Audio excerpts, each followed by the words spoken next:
Hello everyone, this is Professor Sanan Sari, and today we are going to start our fourth module of SY BCom SY BMS FC Foundation course.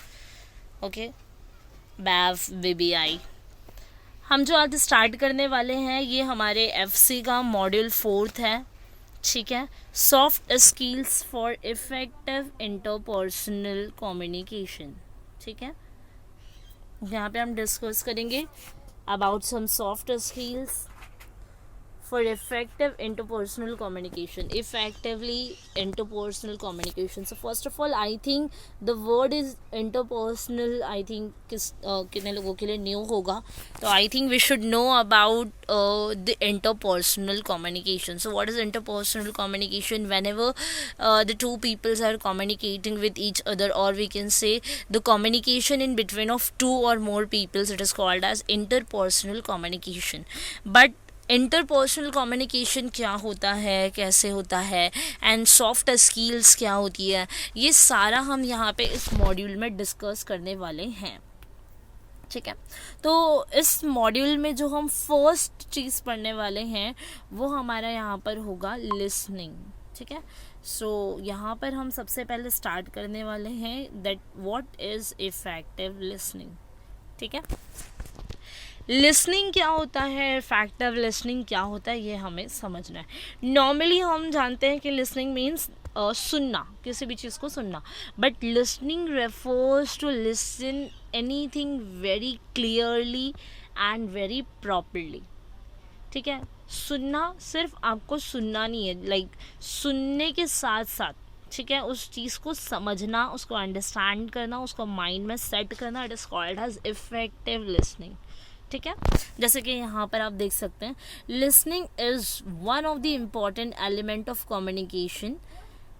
अगर communication में देखेंगे तो communication करते time बहुत सारे aspects होते हैं, like we can say that listening, speaking, postures, है ना, एक्सप्रेशंस, ये सारे एस्पेक्ट्स होते हैं, या फिर ये सारी चीज़ें होती है जो at the time of communication we people are using.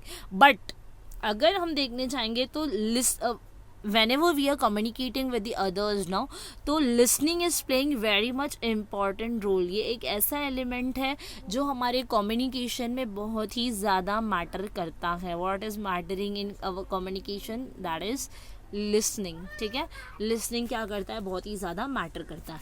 Listening is the art of hearing and understanding what someone is saying. ठीक है, अगर कोई पर्सन कुछ कह रहा है तो उसको सुनना, हियरिंग एंड अंडरस्टैंडिंग, सुनकर समझना, it is called as effective listening. ठीक है, whenever someone is saying something, तो we should hear it properly, we should listen it properly, and we should understand it properly.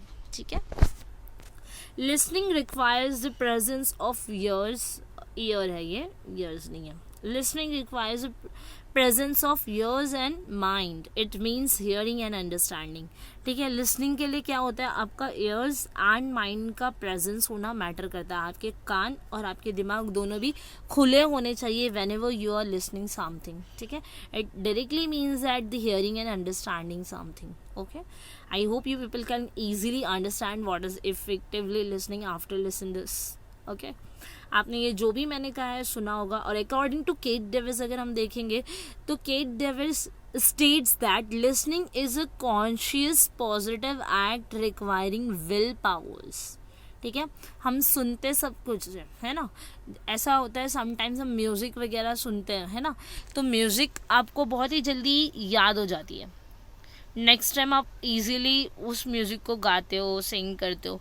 लेकिन ऐसे आपके लेसन्स जो होते हैं, आपके जो आंसर्स होते हैं, वो आपको उतनी जल्दी नहीं याद होते, बिकॉज वहाँ पे आपका विल पावर नहीं है ना, आप जस्ट उसको सिर्फ पढ़ रहे हो. लेकिन अगर म्यूज़िक का अगर हम पॉइंट लेंगे तो यहाँ पे विल पावर है, आपको एक विलिंग होता है कि that you will have to listen some musics and all ना, तो वहाँ पे जब आपका विल पावर होता है eight the time of listening, if will power is also coming ना, तो ये हो जाता है वहाँ पे हम इफ़ेक्टिवली किसी भी चीज़ को क्या करते हैं, सुनते हैं, कैच करते हैं, अंडरस्टैंड करते हैं। आप लिरिक्स सुनते हो सॉन्ग्स की, उसको समझते हो, फील करते हो, बट अगर यहाँ पे मैं अगर कोई और चीज़ आपको बताऊँ, ठीक है, या फिर कोई लेसन ही हम क्यों अंडरस्टैंड करना हो, लेकिन आप सुनकर फील कर रहे हो, इमेजिन कर रहे हो, तो वो आपके लिए एक होगा इफेक्टिव लिसनिंग, बिकॉज आपने सुना। यहाँ पे आपका presence of years and mind दोनों था, मतलब hearing and understanding both is working. But लेकिन अगर आप यहाँ पे लेसन सिर्फ नॉर्मली सुन रहे हो, बिकॉज आप क्लासरूम में हो, आप टीचर के सामने हो, इस वजह से आप एक प्रेजेंस ऑफ माइंड दिखा रहे हो, प्रेजेंस ऑफ योर बॉडी दिखा रहे हो, that you are listening, but still अगर आप समझ नहीं रहे हो, पिक्चराइजेशन नहीं हो रहा, इमेजिनेशन नहीं क्रिएट कर पा रहे हो अपने माइंड में, तो ये क्या है, यहाँ पे फेलियर हो जाएगा। It is called as failure of listening. But for effective listening we need to listen something very clearly, और will have to always presence our ears and mind. Okay, so according to Kate Davis, the willpower is creating a lots of matter at the time of listening. Okay, तो ये जो हमने समझा, ये मैंने सिर्फ module 1 में फर्स्ट पॉइंट इंटरपर्सनल कम्युनिकेशन का फर्स्ट पॉइंट है जो हम लिसनिंग पढ़ रहे हैं, इफेक्टिव लिसनिंग पढ़ रहे हैं, उसका मैंने सिर्फ meaning and according to Kate Davis एक छोटा सा डिफिनीशन बताया that what is listening. But अभी हम यहाँ पे इम्पॉर्टेंट क्वेश्चन स्टार्ट करने जा रहे हैं which is importance of listening. ठीक है, इम्पॉर्टेंस ऑफ लिसनिंग हम यहाँ पर पढ़ने जा रहे हैं। ठीक है, अब लिसनिंग जब आप अब पढ़ते हो तो यहाँ पर देर आर सम, यानी जब भी आप सॉरी यहाँ पे आप देख सकते हो लिसनिंग में आप जैसे कि क्या होता है ना, जब भी आप कोई भी चीज़ को सुनते हो, अगर हम दिन भर में जो भी मतलब काम करते हैं या किसी ऑर्गेनाइजेशन में आप जो भी whatever the activities you people are performing in an organisation, तो यहाँ पे you people are investing your 4% of time in reading. In every day we people are spending our 4% of time in reading. Reading में हम 4% टाइम हमारा spend करते हैं, but in writing we are spending 11% of our time. लिखने में हम दिन भर में 11% ऑफ टाइम इसको स्पेंड करते हैं, but in speaking we are spending 22% of time. हमको ऐसा लगता है कि हम दिन भर में बहुत ज़्यादा कम्युनिकेट करते हैं, बातें करते हैं, बट यहाँ पे you can see the percentage of your speaking that is only 22%। But सबसे ज़्यादा यहाँ पर अगर आप देखोगे तो 63% होता है टाइम पीरियड जो आप स्पेंड करते हो लिसनिंग में। It means at the time of communication, listening is creating lots of matter. You can see the results over here. As per the one study, here we have some percentages. So हमने अभी देखा कि 4% of the time we are spending in reading, 11% of our time we are spending in writing, 22% time हम बोलने में spend करते हैं, but 63% of time out of the 100% we are spending for listening. सुनने में हम हमारा 63% ऑफ टाइम स्पेंड करते हैं, तो that's why it is called as effective listening. और यहाँ पे हम आगे चल के कुछ जो इसके इम्पॉर्टेंस पॉइंट्स हैं उसको डिस्कस कर लेते हैं। ठीक है, you can add this percentage in your explanation eight the time of writing your exam. Okay, now importance of listening में we have our first point which is helps to obtain information. Actually listening helps to obtain the information. अगर आप किसी organisation में, will take the example of organisation, हाँ organisation का example लोगे तो ये हम एक प्रैक्टिकल एग्जाम्पल ले रहे हैं, क्योंकि आप आज नहीं तो कल कहीं कंपनी को ज्वाइन करोगे, किसी ऑर्गेनाइजेशन को ज्वाइन करेंगे, हो सकता है कुछ स्टूडेंट्स ऐसे होंगे जो वर्किंग भी होंगे, तो आपको ये कंसेप्ट को समझने में बहुत ही ज़्यादा क्लियर हो जाएगा। जाएगा. So let's take an example of the organisation. In an organisation there are some subordinates and सब सुपीरियर्स आर आल्सो देयर, है ना. कुछ सबऑर्डिनेट्स होते हैं एम्प्लॉयज़ एंड कुछ सुपीरियर्स होते हैं जो मैनेजर्स होते हैं, जो एचआरस होते हैं, जो लाइन मैनेजर्स होते हैं, अदर मैनेजर्स होते हैं, है ना. तो यहाँ पर लिसनिंग हमेशा हेल्प्स करती है to get the information, to obtain the information. ठीक है. अब जैसे कि मैनेजर्स हैं, managers every time managers has to listen the view points of their subordinates. Okay, with the help of the subordinates viewpoints, the managers can easily obtain valuable information, है ना. जो भी वैल्यूएबल इंफॉर्मेशन होती है या फिर कुछ न्यू आइडियाज़ एंड थॉट्स होते हैं हमारे सबऑर्डिनेट्स को, तो वो हमारे पास क्या होते हैं, आते हैं, मतलब शेयर करते हैं. अगर आप सुन रहे हो अपने एम्प्लॉयज़ को, तो you can catch some new ideas and thoughts from your subordinate side, and फिर आप उसी आइडियाज़ एंड थॉट्स को एप्लीकेबल करवा सकते हो. अगर वो सूट करता है आपकी एचआर टीम को, आपके मैनेजरल टीम को, तो उससे आपकी एम्प्लॉयज़ एंड मैनेजर्स दोनों के दोनों क्या होंगे, सेटिस्फाई हो. ठीक है. तो लिसनिंग क्या करता है, ऑब्टेनिंग इन्फॉर्मेशन में हेल्प आउट करता है. We can collect the information from our subordinate sides. ठीक है. सो यहाँ रीड कर लेते हैं. Listening helps to obtain information. For instance, when managers listen to view points of the subordinates, he can obtain valuable information in certain cases and also can obtain new ideas after listening the speakers. ठीक है. Now we have second point, which is helps to solve the problems. Okay, whenever in an organization superiors listen the grievances and complaints of their subordinates, now it helps the HR professional, it helps the superiors to sort out the grievances of their employees. अगर आप किसी भी employees की complaints या grievances को सुन रहे हो, properly सुन रहे हो, समझ रहे हो, तो एक superior के लिए बहुत ही ज़्यादा easy हो जाता है कि वो अपने सबऑर्डिनेट्स की ग्रीवेंसेस को सॉर्ट आउट कर सके, उनके जो भी इश्यूज हैं उनको क्या करे, सॉल्व कर सके. ठीक है. Problems can be solve when individual और group listen to each other. जब भी कोई इंडिविजुअल पर्सन है या ग्रुप ऑफ पीपल है, अगर वो एक दूसरे को अच्छे से प्रॉपर्ली एंड क्लियरली सुन रहे हैं, तो किसी भी प्रॉब्लम का सल्यूशन निकाला जा सकता है. That's why the listening helps to solve the problem.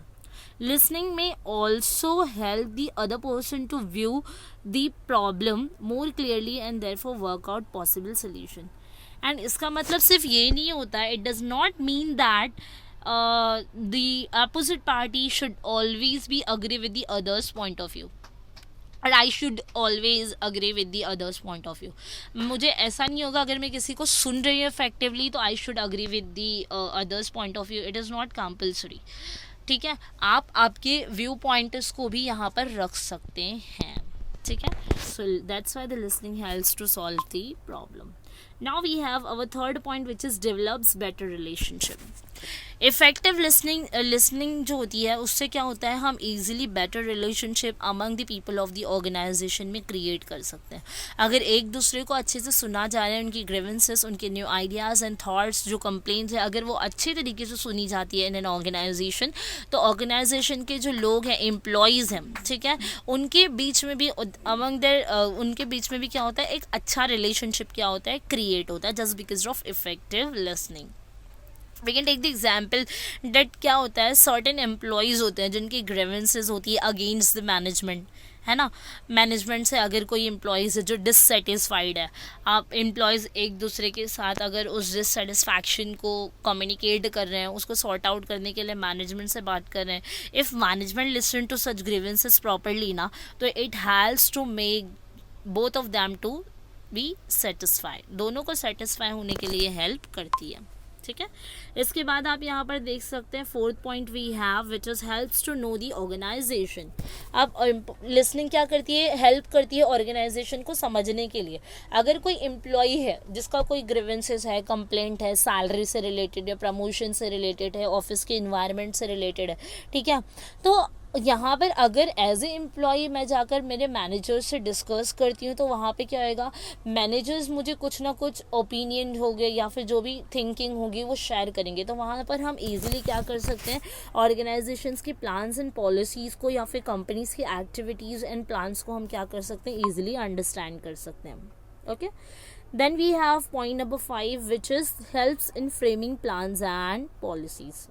ठीक है, अब if listening helps the people to frame their plans and policies. ठीक है, अब प्लान्स एंड पॉलिसीज़ जो भी बनाई जाती है उसको भी क्या करती है, हेल्प करती है। लिसनिंग से क्या होता है, हम हमारे जो भी प्लान्स एंड पॉलिसीज़ होती है, जैसे ऑर्गेनाइजेशन जो भी प्लान्स एंड पॉलिसी बना रहा है उसमें आप क्या कर सकते हो, इफेक्टिवली लिसनिंग का यूज़ करके प्लान्स एंड पॉलिसीज़ को एप्लीकेबल करवा सकते। ओके, तो यहाँ पर हम जैसे कि देख रहे हैं पॉइंट नंबर 6 हम जो डिस्कस कर रहे थे कि शेयर एक्सपीरियंसेस नो, तो यहाँ पे लिसनिंग की वजह से we can easily share our experiences. It helps the organization to make their plans and policies very successfully. ठीक है, अब इम्पॉर्टेंस ऑफ लिसनिंग में आपका जो मेन पॉइंट आता है इसके बाद वो देख लेते हैं।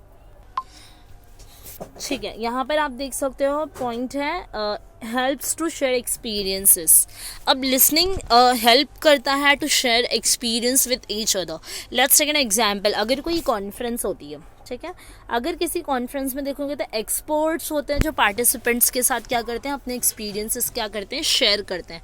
जैसे कि प्रीवियसली अगर किसी ऑर्गेनाइजेशन के टारगेट को अचीव करवाना था तो क्या स्ट्रैटेजी यूज़ की गई थी, कैसे एम्प्लॉयज़ को मोटिवेट किया गया था, कैसे स्किल्ड एम्प्लॉयज़ को रिक्रूट किया गया था, जिससे ऑर्गेनाइजेशन के जो टारगेट्स को ईजिली ऑब्जेक्टिव्स को क्या किया गया था, अचीव किया गया था। तो एक्सपर्ट्स क्या करते हैं, अपने पार्टिसिपेंट्स के साथ कॉन्फ्रेंस में क्या करते हैं, उनके एक्सपीरियंस शेयर करते हैं। तो यहाँ पर कैसा होता है, किसी को सुनने पर ही आप उनके आइडियाज़ एंड थॉट्स या उनके जो गुड वाइब्स होते हैं उन्हें क्या कर पाते हो, कैच कर पाते हो। सेकंड थिंग, अगर कोई कमिटीज़ होती है तो वहाँ पे भी सीनियर पर्सन क्या करता है, जूनियर पर्सन को अपने जो आइडियाज़ एंड एक्सपीरियंसेस होते हैं वो शेयर करता है। तो that's why it is a very much important element of the listening. ठीक है, and then now we have point number 7 which is helps in decision making. Whenever people are listening to each other now, so we can easily make our decision.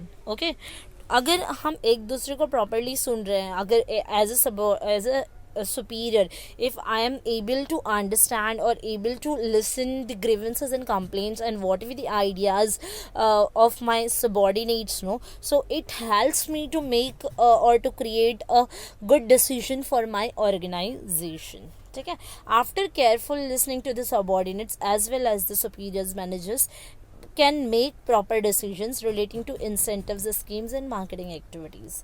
अगर मैं properly सुन रही हूँ तो मैं incentives बना सकती हूँ, आगे की फर्दर प्लान्स एंड पॉलिसीज़ ऐसे बना सकती हूँ, ऐसे सेट कर सकती हूँ जिसमें मेरा एम्प्लॉय भी खुश रहेगा, मेरा टॉप लेवल मैनेजमेंट भी खुश रहेगा और मैं भी। ठीक है, and point number 8 is provide encouragement.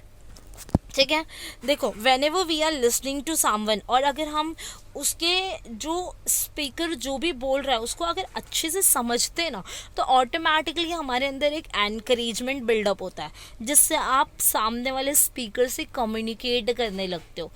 You will communicate with your opposite party और your speaker if you have confidence. And confidence कब बिल्डअप होगा, जब आप किसी चीज़ को इफेक्टिवली सुनोगे। ठीक है, when the listeners listen with interest and attention, it motivates people to put in his best performance in providing information, for sharing ideas and experiences. ठीक है, जो हमने सीखा वही यहाँ पर मैंने लिखा है। Now we have second last point which is listening can pacify dissatisfied employees. हाँ, अब एम्प्लॉयज़ में कैसा होता है ना, हर एम्प्लॉय आपसे क्या होगा, हमेशा सेटिस्फाई नहीं होगा। हर एम्प्लॉय में, हर ऑर्गेनाइजेशन में क्या होता है ना, कुछ एम्प्लॉयज़ ऐसे होते हैं जो ऑर्गेनाइजेशन या मैनेजमेंट से क्या होते हैं, डिससेटिस्फाइड होते हैं। But if you want to judge if the employees are dissatisfied na, तो listening help us to easily judge the dissatisfied employees in the organization.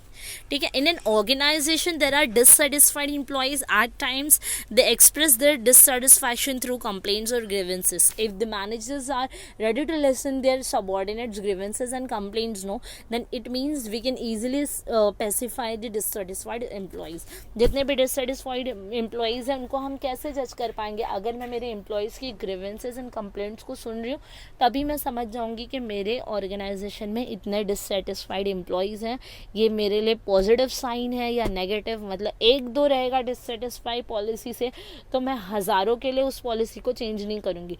But अगर हज़ारों में से 800 मेरे एम्प्लॉयज़ डिससेटिस्फाइड है तो I will have to change my plans and policies anyhow. ठीक है. Now we have our last point which is increase confidence of the listener. अभी मैंने आपको एग्जाम्पल दिया. आपके अंदर कॉन्फिडेंस बिल्डअप कब होता है? जब आप किसी को इफेक्टिवली सुन रहे हो. और whenever you people are listening someone very effectively ना, ऑटोमेटिकली इंकरेजमेंट क्लियर होगा, बिल्डअप होगा और आप ऑटोमेटिकली सामने वाले स्पीकर से, अपोजिट पार्टी से क्या करने लगोगे? कम्युनिकेट करने लगोगे. कुछ लोग होते हैं जो कम बोलते हैं, हो सकता है कि वो किसी चीज़ को प्रॉपरली सुन नहीं रहे, तो सुनने की वजह से भी अगर आप नहीं सुन रहे हो, अगर लैकिंग होता है आपके लिसनिंग में, तो भी यहाँ पे क्या होता है कि आप जो है मतलब कॉन्फिडेंस बिल्डअप नहीं हो पाता. इस वजह से a person who listens with interest and attention may be able to understand more clearly the speaker's message. अगर पर्सन अटेंशन दे रहा है, इंटरेस्ट से किसी चीज़ को सुन रहा है, मतलब वहाँ पे आप स्पीकर जो मैसेज आपको फॉरवर्ड करना चाह रहा है उसे आप इफेक्टिवली क्या कर रहे हो? सुन पा रहे हो. The listener will. ठीक है, बस इतना ही काफ़ी है यहाँ के लिए. ठीक है. इसके अलावा अगर do you people have any doubts and difficulties, you can make a comment on my YouTube channel and subscribe my YouTube channel for more videos and hit the bell icon to get the first notification of my videos. Okay, that's enough for today. Bye, have a nice day. Bye bye.